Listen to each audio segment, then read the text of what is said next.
right, let's see if I turn this knob. We're streaming on Facebook. Over here is Twitch, and there's YouTube. Feel like a mad scientist here, as if I kind of know what I'm doing, right? Hey, everybody. I'm Bill Schaefer, and this is Growing Bolder. Now, glad you're here. This is a program I think you're going to like. We do this every week, and we talk about things that all of us can do to get more out of life, to live our best life possible. And really, how often do we think about ourselves? We think about our job, we think about our families, or what do we need to do on our to-do list, but how often do you think about you, your own life? And not that there's anything wrong with what we're doing now, it's just that life is tough. You know, we have to make difficult choices, and we don't always make the right ones. Life wears you down. It wears all of us down, and we inevitably fall into a routine. We do the same things the same way every day. And what happens? Before you know it, weeks, months, and even years go by in a flash. So how do we stop that from happening? Well, we have to do things like this. We have to live lives of intent, to actually think about each day, to live following our passions and with purpose and a whole lot of gratitude. We all need a little boost to do it. And folks, that is Growing Bolder. Do check out growingbolder.com in an internet sea full of websites that are all just about the same. How many more cat videos do you need to see? Growingbolder.com is one of the most unique that you will find, because it's where you will find everything you need to rekindle that spark inside you, the one that inspires you to live your best life. Well, we are really glad that you are here. And one of the things we love to do is ask you to leave in the comment section where you're watching from, because we do find that this reaches out not just across the U.S., but everywhere else indeed too. Jana Overstreet just commented on Facebook that she is here from Mattoon, Illinois. It's good to see you, Jana. Hope you really enjoy what you see today. And if you do, share the word for us. Tom Lamb is here as well. Thania Sengi from Baltimore, Maryland, seeing lots of new names this week. And that's always great, because we want to, no use preaching to the choir, right? We want to find as many people as possible that are just looking for that something, that little thing to rekindle the spark inside. And that's, you're going to love today's interview because of that. Scott Brandt is here from St. Louis. And Scott, you'll love our next guest. I got to tell you the backstory when I get a chance to talk to you, but you were one of the reasons that inspired me to have him on. Scott Brandt, what a great guy. He was one of our guests maybe a month and a half ago, and he's got this most incredible classic car dealership in St. Louis. And what a great guy. He's just a guy that gets it, that understands how to live life, much like our next guest, whose roots go back to the same place as Scott and I. Anita Lee from Sherman Oaks. It's great to have you here. She's an amazing publicist and an amazing person. Janice McCabe from Philly. Vicki Davis from Boyd, Montana. This is great. This is a good week. Teresa Doherty from Silver Springs, Maryland. This is fantastic. So we got a great start. Mary Kuykendall is here from Fort Worth, Texas. So here's what I was thinking of to help kind of sum up what we're going to do this week. Isn't it interesting to notice how, as we age, our thoughts, our opinions, and even our goals, they sometimes tend to change, occasionally dramatically. And the things that once seemed so important, so life and death, so black and white, all of a sudden lose a little bit of that power. They seem empty. They seem meaningless. Well, I happened upon this song from one of my favorite favorite musicians, a very cool guy who really seems to get it. So let's listen to a little bit of it. You take your time, all your wishes will be met. I haven't lost my faith and my dream ain't happened yet. But I know deep inside, I'm on the right path. It won't be long till you see our photograph on every front page and every movie store. They all like our work and they're asking for more. Well, I'm sitting on the sidewalk with a pencil in my hand, writing down the words. I'm a rich and happy man. Hey, rich and happy man, rich and happy man. Lord, I'm in your kitchen. I'm a rich and happy man, rich and happy man, rich and happy man. Lord, I'm in your kitchen. I'm a rich and happy man. Hey.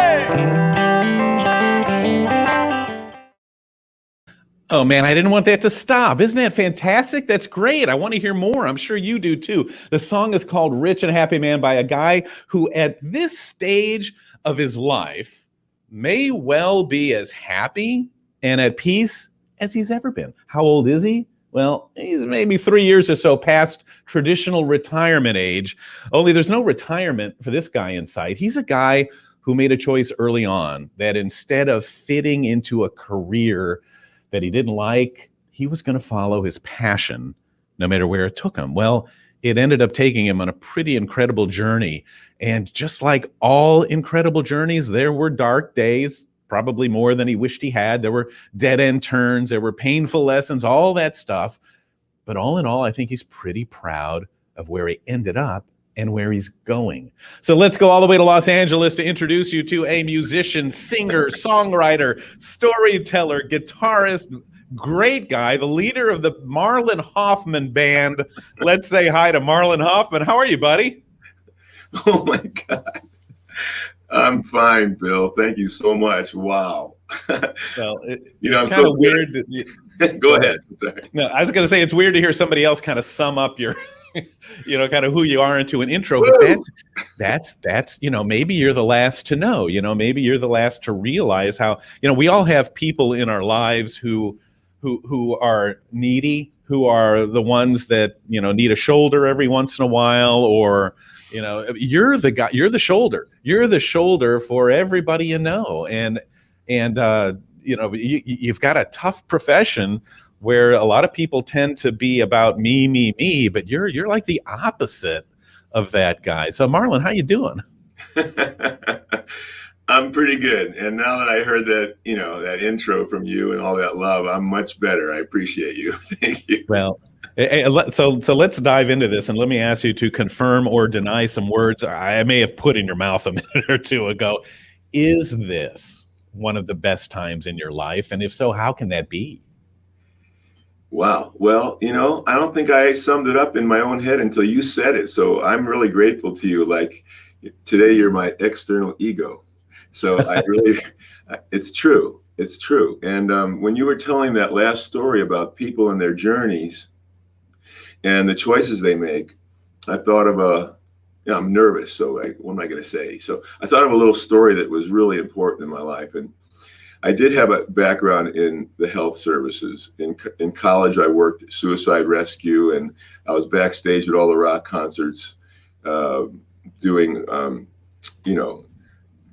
suicide rescue and drug counseling in the 70s, And I did that for 4 years. Then I worked at a hospital for asthmatic children. We had a little 12 kids that were all critically ill with asthma. We were called Fonzie's Fan Club.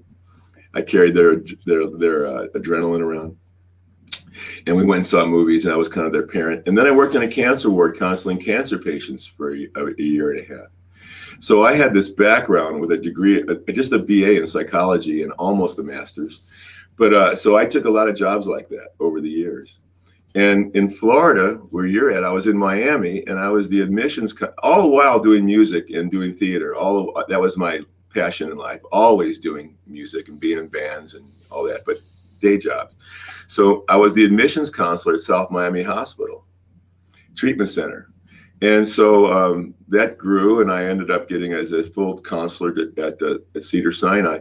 And I was doing theater and I was doing music at night. I was playing in a punk rock bar in Hialeah called Churchill's, for those that know Churchill's.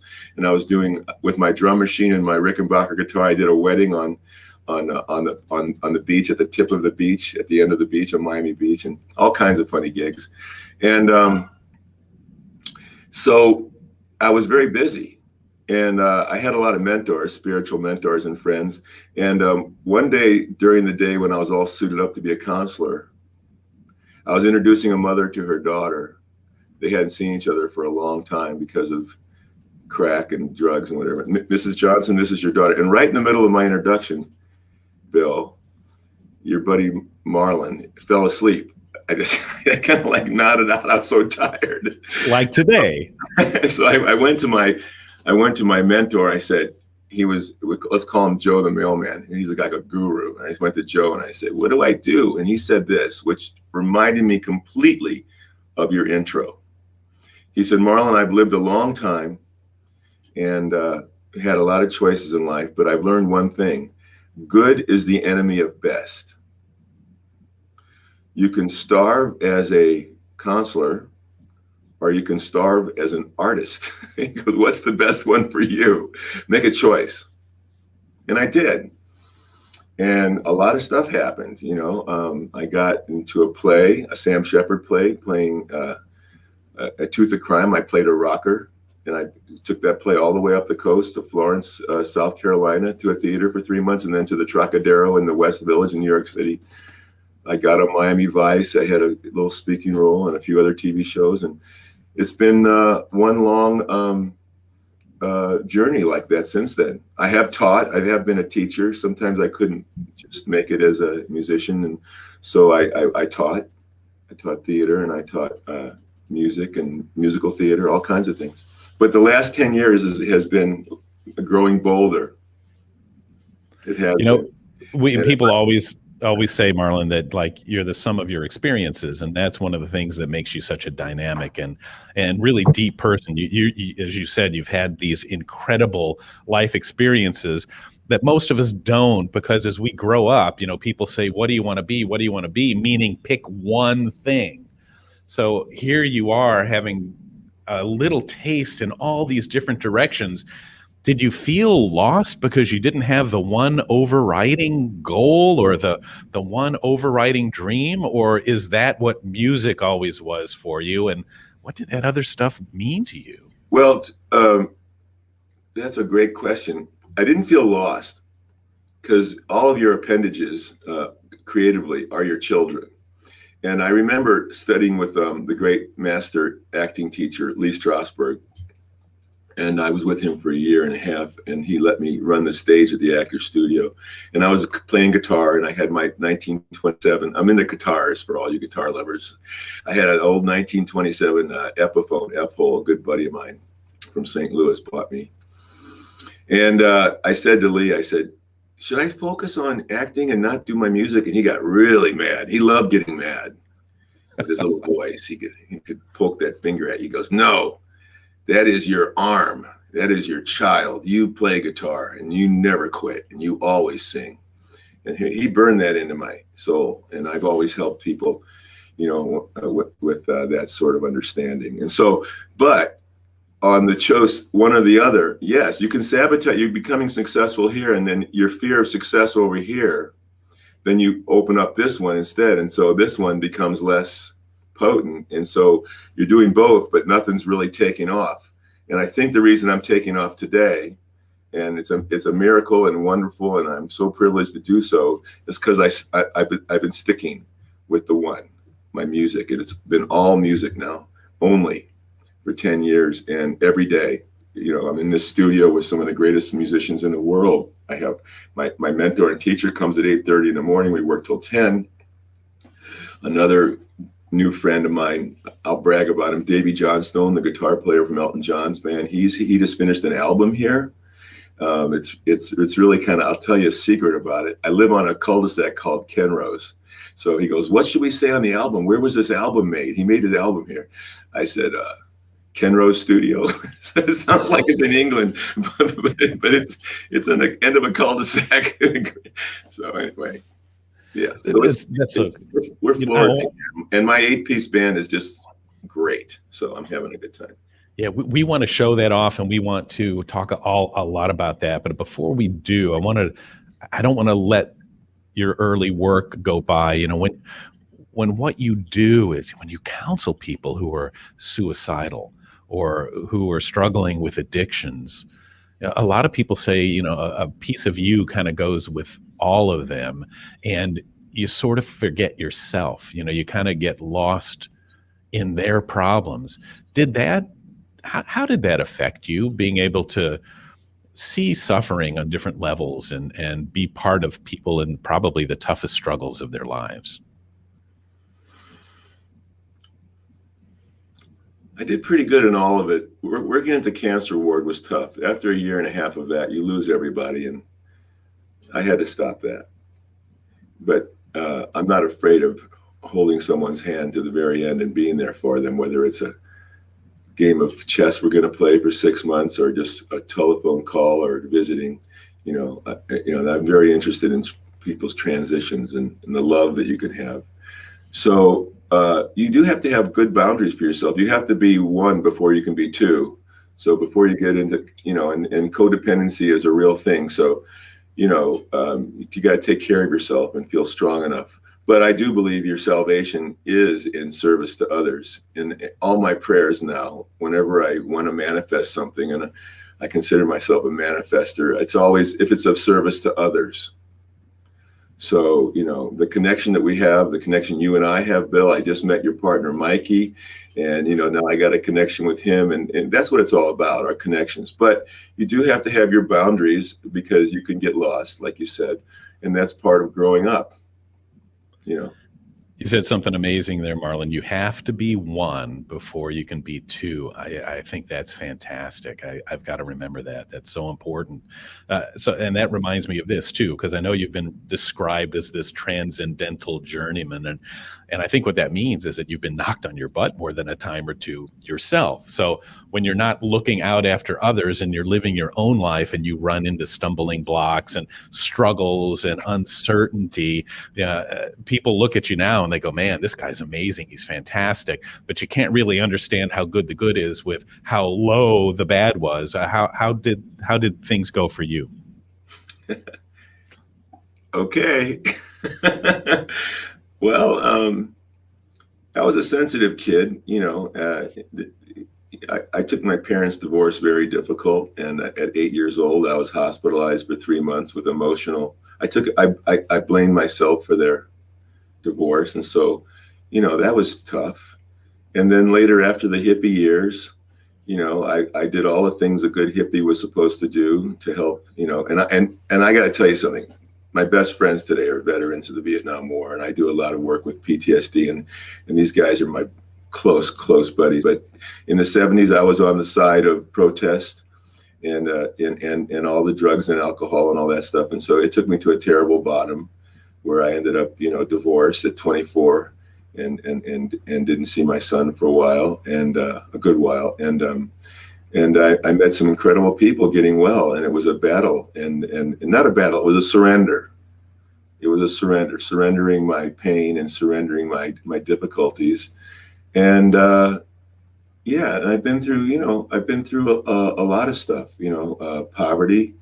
I lived in the Marlton Hotel when it was like a place where like Lenny Bruce almost died, and Jack Kerouac wanted to die, but it's glamorous flophouse, in the 70s. Now it's a luxury hotel, the Marlton. And I actually had a guitar made from the bones of it, the wood from inside it. It's been renovated, and I've been renovated.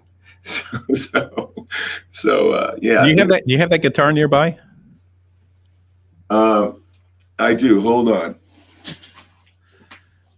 Yeah, and part of the reason that I feel comfortable asking Marlon to talk about that part of his life is I think all of us can relate to that, because, any of us who maybe your friends look like they've never been through anything, well, it's not true. We all, life is hard, life's difficult, and sometimes things happen, and being able to hear that it is possible to pull things together when you don't think it is. Hey, I'm sorry, Marlon, you go ahead. No, it's good. So there's a man on Carmine Street and his partner, Rick Kelly, and his partner, Cindy Hewlick, and they make guitars. They make them for Bob Dylan, and they did make them for Lou Reed and G.E. Smith and Mark Ribot, all these wonderful guitar players, Lenny Kaye, most of the guitar players Bill Frisell, all the guitar players I really respect.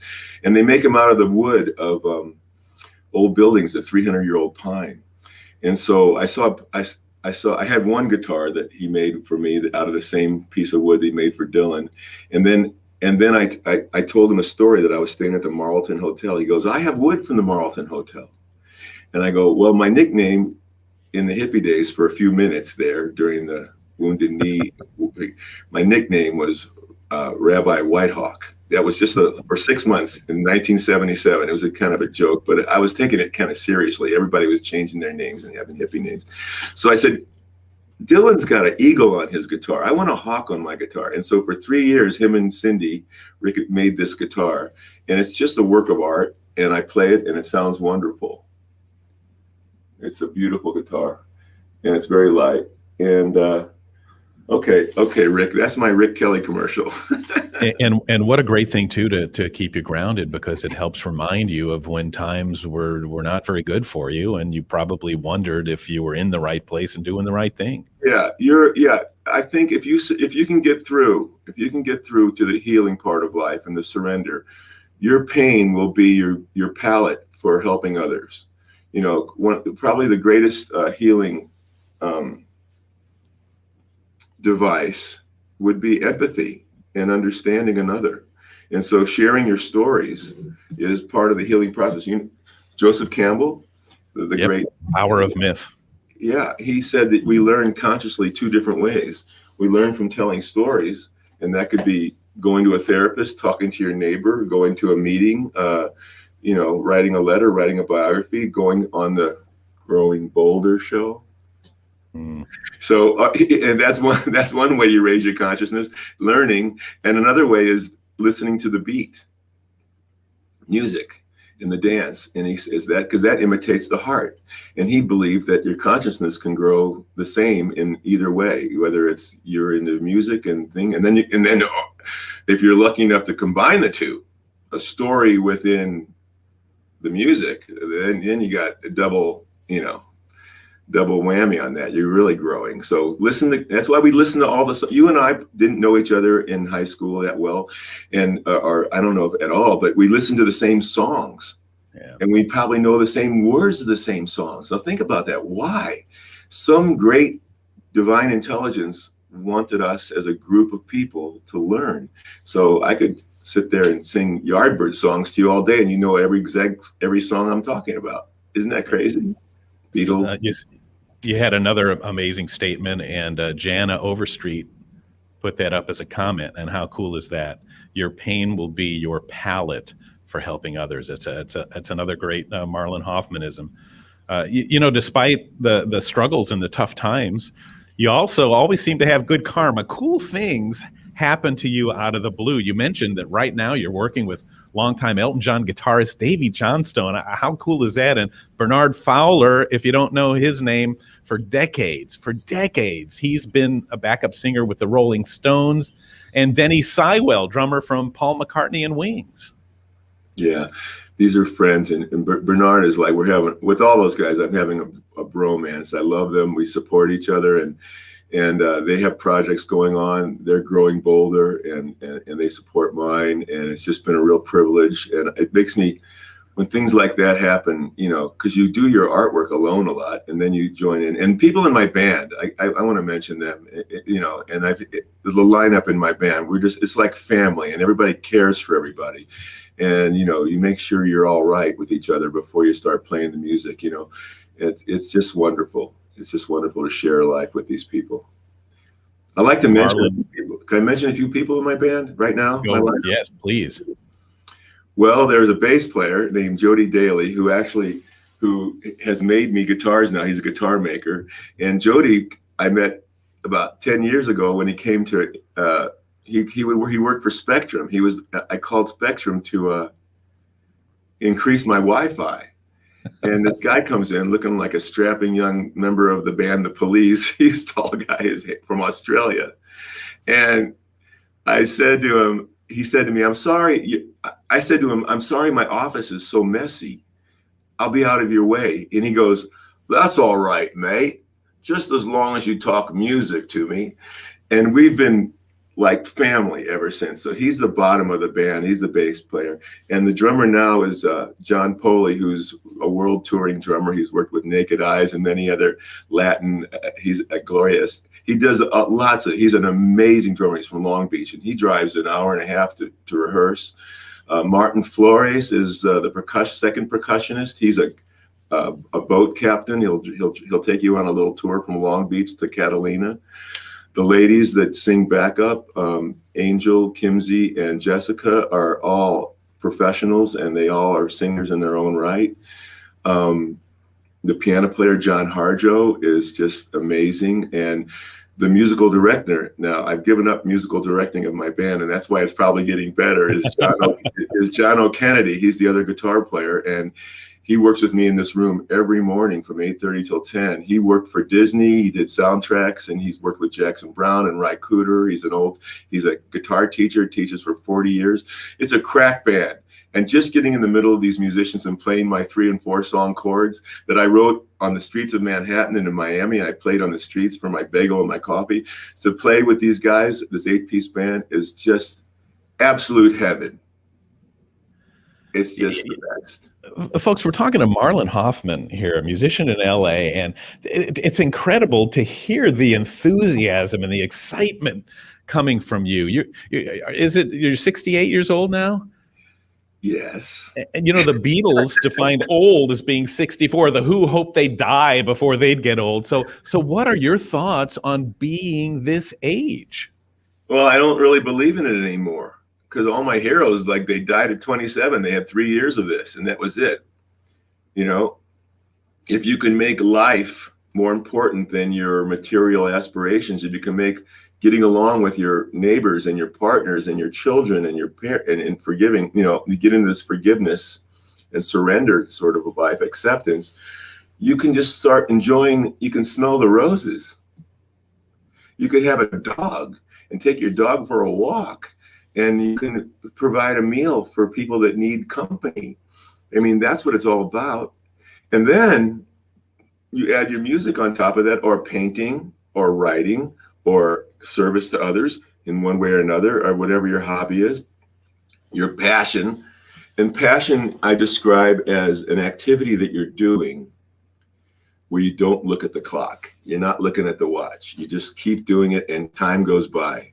That's what we all should be doing, our passions. And we're all put on earth with a little script in our heart and mind that has our passion. And we should always remember what those are and treat those like children, your passion. So, you know, I don't know. I saw Jerry Lee Lewis at a country western festival out there in Indigo. He was like 90 something doing Great Balls of Fire, you know. So I'm going to get more than 3 years, and I'm having a good time, looking forward to my tour. I'd like to do a sabbatical in Florence, Italy. I'd like you to be there filming it, you know, with the band. Wouldn't that be fun? A songwriting, and a lot of your wife is a great artist, Mary, and she's a great singer. I'd love to perform with her. So, you know, I have it's wide open right now. Wide open. Your passion is an activity that you do without looking at the clock. Another fantastic quote.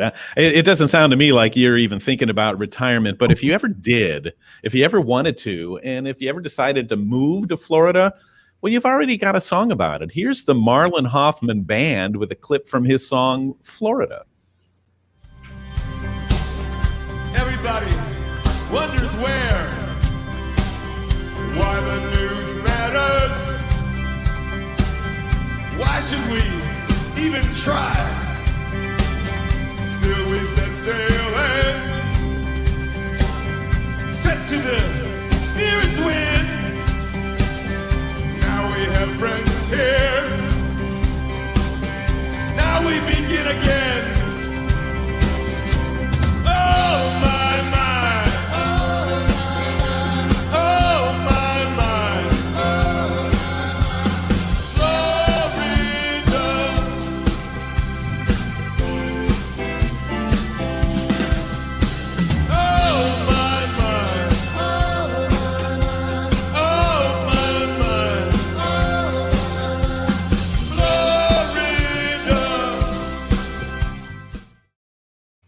That's the song Florida from the Marlon Hoffman Band. Marlon Hoffman fronting. Love the hook, love the feel, love the vibe. And it made me think, Marlon, it looked like that was probably recorded during the pandemic. You know, the pandemic and the lockdown, it killed a lot of bands, really hurt a lot of musicians. What did it do to you guys? Well, by Kismet, or in Hebrew, Bereshit, or in Rock and Roll Talks and Jungian Talks, Synchronicity, I made friends with a group called Alert the Globe. And I'd like to do a little pitch for Alert the Globe. It's alerttheglobe.com. And my friend Ron Garrett now runs it. And there's couple of members of the Rolling Stones on the board. Davy Johnstone's in, Waddy Wachell, a lot of really cool people. I'm sorry if I left you out. There's a lot of cool people. And they stream concerts. And there's a club in San Juan Capistrano on the way to San Diego from LA called the Old Coach House Inn. And it's an old rock and roll club that everybody played at. Willie Nelson, all your cool bands, and it's been there for years. All their photos are on the walls. Great stage.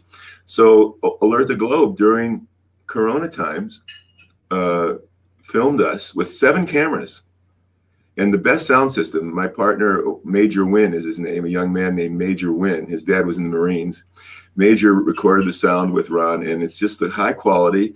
I've been getting response from my friend in New York. Now he's in Nashville. David Ng, the producer, and his partner Alex Ewan. They own My Father's Place. For all you folks that remember when Springsteen and U2 got broke at My Father's Place up in Long Island, they saw the video and they go, "How are you getting that sound?" So humanity is figuring out how to make beautiful sound in streaming, and so we're all able to listen to each other now. And so I've had 7 concerts during Corona time. I've been in rehearsal the whole time. That's fantastic. How about now? Are you at the point where gigs are starting to come back up again, performing in front of live audiences? And where do you hope to go with this? Well, just had a really good gig last Sunday, 2 Sundays ago at the Canyon Club in Agora, which is also a very nice club where people play. And Buddy Guy is going to be there. And anyway, we had a wonderful club. The Foo Fighters did a concert there, getting ready for Madison Square Gardens. And so I worked my way up. In my growing Boulder age, I worked my way up their ranks. I started out opening up for bands like Ambrosia and the Guess Who, and I opened up acoustically for Johnny Rivers, which was a real privilege. And now I get my own night there, and it's just phenomenal. We filled up the place, and I think that we took our group to another notch. I've been getting little letters from friends on the experience they had at the concert, and they really enjoyed it. And so now I'm really ready. We're ready. I can honestly say, we want to go on tour and festivals, opening up for national acts, and hit the world. So I got an ace group that's just ready to rock. And folks, you're getting to hear it right now before the big explosion. I know you've been written up recently in magazines like Valley Scene as you're getting back at it. I'm telling you, if you ever did need a day job, though, Marlon, you'd be pretty darn good as a preschool teacher. Folks, check out Marlon Hoffman because class is in session. Let's hear it again. La, la, la, la. La, la, la, la. La, la, la, la, la, la, la. La, la, la, la, la, la. La, la, la, la, la, la, la. Okay, so when I tell you to sing the song, you sing the la la with me, okay? There's only 2 chords. Anybody can be a guitar player. There's only 2 chords in this song. It goes like this.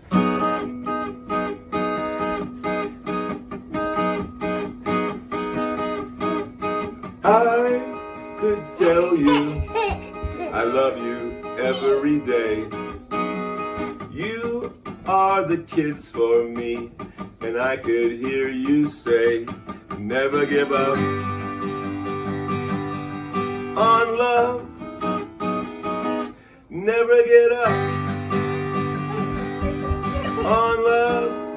Sing with me. La la la la la, la la la la la. Louder. La la la la la. Louder. La la la la la. Never give up on love. Never give up on love. Now, what's your teacher's name? Mama Allah. Mama Allah. So next time, instead of la la, we'll say Mama Allah. We'll sing Mama Allah, okay? Mama Allah, Mama Allah, Mama Allah. Say it. Mama Allah, Mama Allah, Mama Allah. Louder. Mama la, Mama Allah, Mama Allah. Louder. Mama Allah, Mama Allah, Mama Allah. Okay. I wake up in the morning and go to school with my friends. I see them every day. They are my very best friend. With who? Mama Allah, Mama Allah, Mama Allah. Everybody. Mama Allah, Mama Allah, Mama Allah. Mama Allah. Is that a good song? Yeah. Let's clap our hands.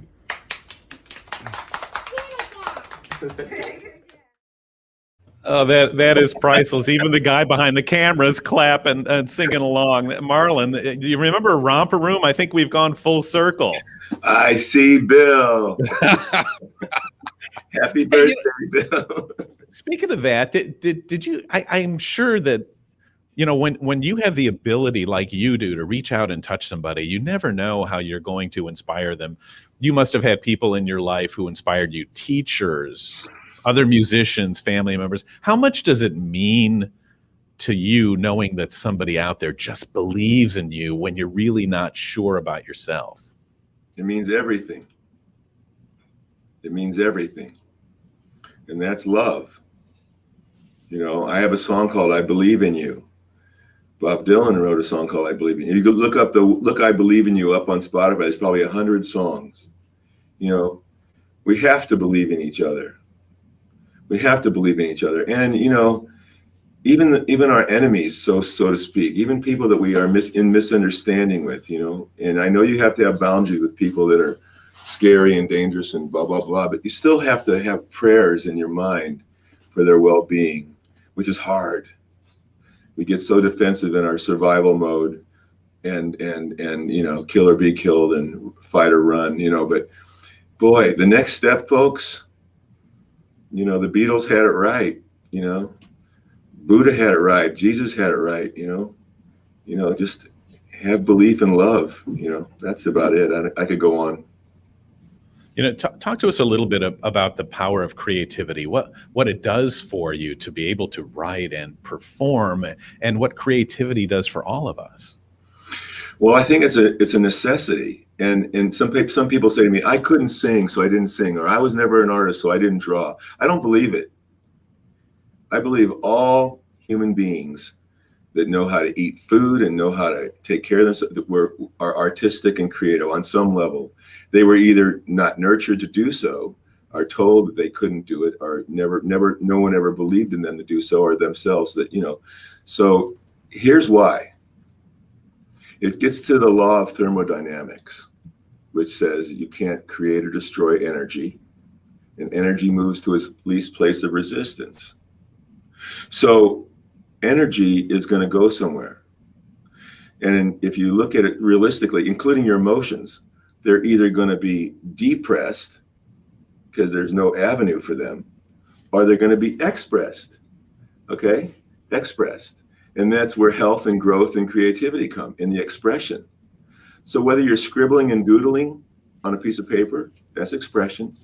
You're writing your journal about your feelings, whether you're angry or you're in love, whatever, that's expression. You're calling up a friend on the phone or doing a Zoom and talking about it. You're having a show called Growing Bolder, that's expression. You're very expressive, Bill. And boy, you put Bill and Marlon together and you get a boom expression. Okay. So we'll be here for the next 12 hours, people. So I think creativity is our salvation in some form or another. Plant it, working in your garden. That's creative. One of the things that we've always preach also, Marlon, is that, people think, because we're so used to sitting on the couch and watching stuff on TV, we think of performing, singing, songwriting, whatever, as a spectator sport. It's not. It's a participatory thing, like you and those kids. That was Pete Seeger's thing. And who did Pete Seeger influence more than anybody else? Roger McGuinn, who you have tickets to see this weekend. So like it all comes around. And that's what you do. Your songs have that I want to sing with him quality. You're approachable. You're not like a mysterious alien from another planet like Bowie, or a hair band or something that we wish we could be but we never could. You're that guy next door. Your songs are about things that we feel and relate to, and man, that's a pretty magical thing. And something else about creativity, the more we engage in it, the more new things we try, the more we challenge ourselves, then the greater the benefits. I mean, if you indulge in creativity, you can't help to, like Marlon Hoffman likes to sing, grow strong.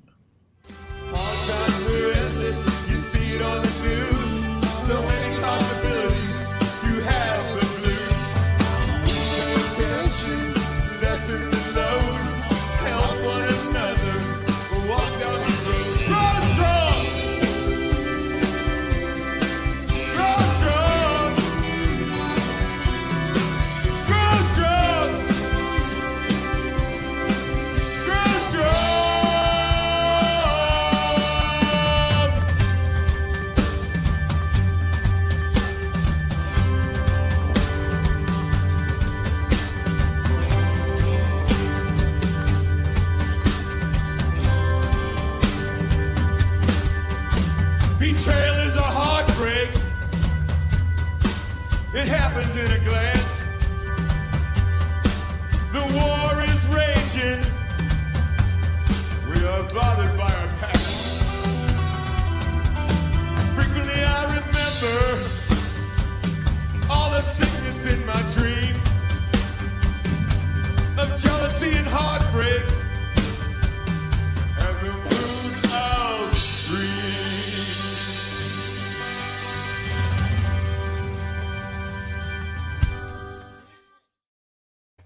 Another great one, Marlon. I could sit back and just crush those tunes all day long. They just make you feel good.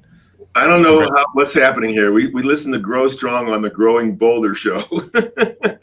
It's good. We almost came after you for copyright, but we'll let it slide this time. You know, when we were growing up, it was pretty rare. You know, we mentioned Roger McGuinn, and Pete Seeger performed until he was in his 90s, and it's pretty rare to find somebody pushing 70. Still gigging, touring, and still climbing.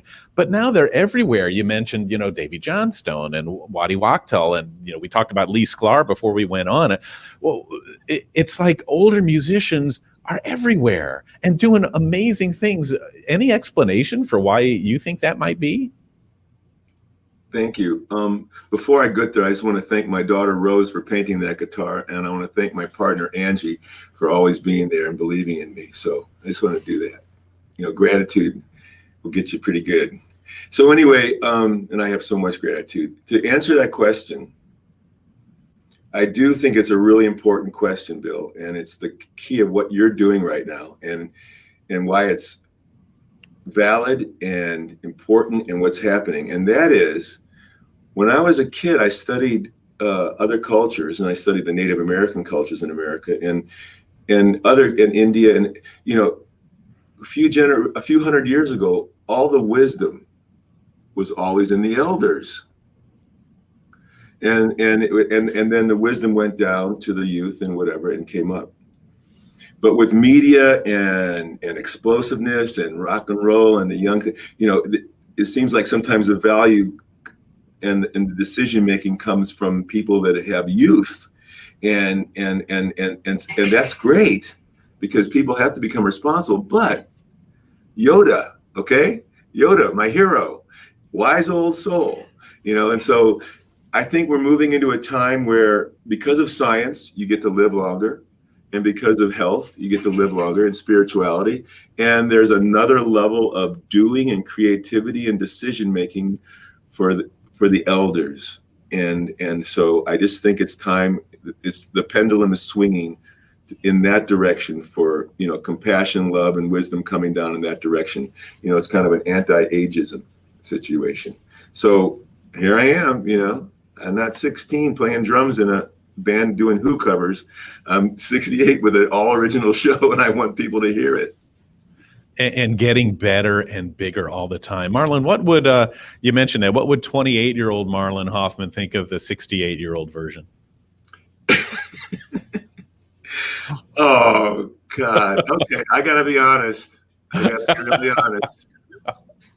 He think you are really cool, Marlon. He think you're cool. So that's good. I wasn't sure what you're going to say there. I'm glad you went that direction. Yeah, thank you, Bill. Hey, here's an easier one. What would Grandpa Dave think of you? Oh, so folks, I have a grandpa named Dave, and he worked in cloth his whole life, selling dish towels and things, and he put his brothers and sisters. He was an orphan. Put his brothers and sisters through college and stuff. He's passed away, and Grandpa Dave was the kindest man. Archetypically, he was like George Burns meets Robert De Niro. He was quiet, and he had a sense of humor, and he was humble. But he had every single record the Reader's Digest ever met, for those that remember those. And I would sit there and listen to all of him on his record player, and he'd write down every little song he listened to. He'd write the date of when he listened to that song. And he was, and his wife, my grandma, Grandma Izzy, she was a piano player, and she did Tootsie Goodbye. And so they brought me the music, and he would be really happy. And he wouldn't say how happy he was. He would just smile and be happy. And so I got a song called Grandpa Dave that I was in Florida. I was in Coral Gables, and I had a tarot deck, a Native American tarot, and I wrote a song, and he was in the chorus. It's kind of a nonsense song, but it's a tribute to him. Anyway, he would love it. Oh, well, that sure would be cool if we could see a clip of the song you wrote called Grandpa Dave. Roll it. I got a pad of purple paper says, Go for it. down the street cries a thief, he screams. One more hit. I'm in Miami on a pick and a chain. It's a hot August night, gonna rain. Working on 10,000 dreams, work on my mind. Broken frame, electric chairs. Send my love to Grandpa Dave. Hey, Roy!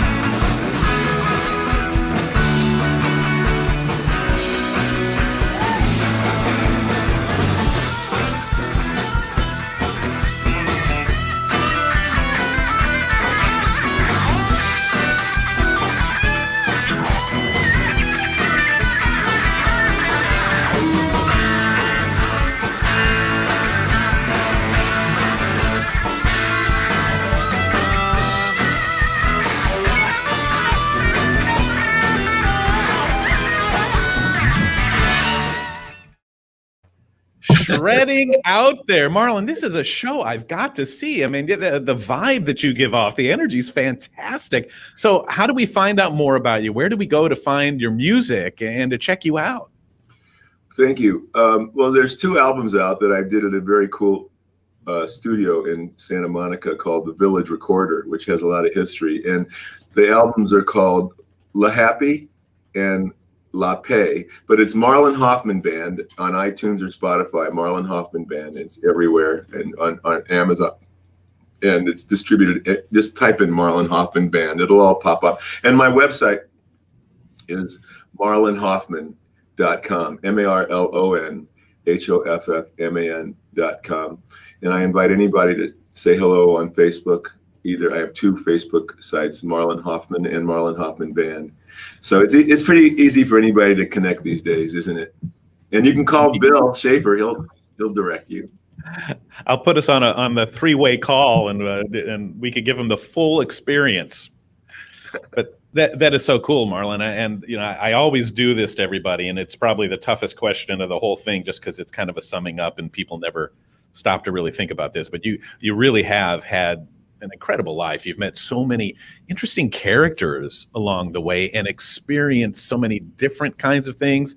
You live in LA, the movie capital of the world. What's the movie of your life about? What's the moral of the Marlon Hoffman story? What have you learned about yourself, about people, about dreams, about reality, about life that you'd like to share with us? Wow, that kind of brought a tear to my eye. Okay, well, for those that have a problem with this, I apologize. But for those that don't, you'll know what I'm talking about. That you're not alone. There's a very loving higher power, God, who loves you very much. And the more quiet you get and the more rest you can give yourself to heal, then you can go out and explode and go forward with your, like I said, passion. And there's a reason you came here. Every one of us, we're not repeated. There's no repetition of any individual in the history of man. And every one of us, I want to say, comes down here for a reason. It might be just to love one person. It might be to paint one picture or tell one story, whatever it is. But do it. And don't give up. Do not give up. Even if everything around you is just impossibly opposite of what you want and what you think you would like to do, just keep it alive in your mind and in your notes. I think of the great prophets that spent time in jail. They had nothing, they couldn't move, but in their mind and in their hearts, I could tell stories about Nelson Mandela, many people, Martin Luther King Jr., just people that were just confined, or people that had been sick in a hospital and then got out. I know so many healing stories, and the ones that don't end up that way, we just have to accept that they're moving on to a better place. I could go on. So, that's a tough question. I hope I did a little bit okay.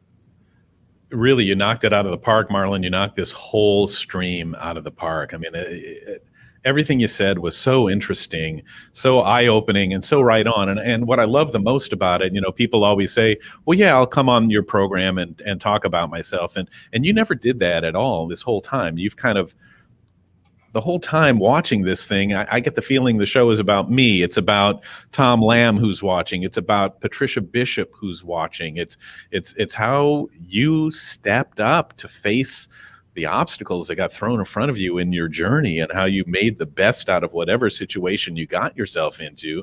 And here you are at a point where most people would be winding down, sitting on the couch watching Matlock and looking at the watch going, I wonder when it's going to happen. I like my boss. I watch television. But man, you're out there, Marlon. You're living life. Life is still an adventure for you. It's not about what you did as much as about what you're gonna do, and that's fantastic. Is there anything else that you wanted to say to kind of wrap up? Well, just gratitude to you, first of all. Really, man, it's huge what you're doing for others and yourself. And I know I've just gotten to know you better lately, and all the unsaid things I want to say to you. I hope we can stay friends a long time, and let this grow, or let our friendship grow. And anybody out there that feels a connection, please connect and check out my songs. I really, I wrote the poems in moments of when all I could do was express my energy for these poems. And I took them out onto the streets of Manhattan and earned my bagel and coffee for that day. And now I got a full ass 8-piece band that's raring to go. So, just enjoy life. Okay, that's my last thing I want to say. Marlon, that was great, man. Never too old, and it is never too late. Thank you for your time, your conversation, and your music. What a great guy. And folks, do look for him online. MarlonHoffman.com. Look for him on Spotify, iTunes, wherever it is you find your music. Very good stuff. So listen, we want to thank you for being with us, for being interested, and for checking us out. Spread the word with everybody you know. And remember, no matter what opportunities, challenges, adventures that life throws at us, we can find a way to make the best of it. We're all pulling for you. Remember, we're all in this together, because that's growing bolder. I'm Bill Schaefer. Thanks for watching.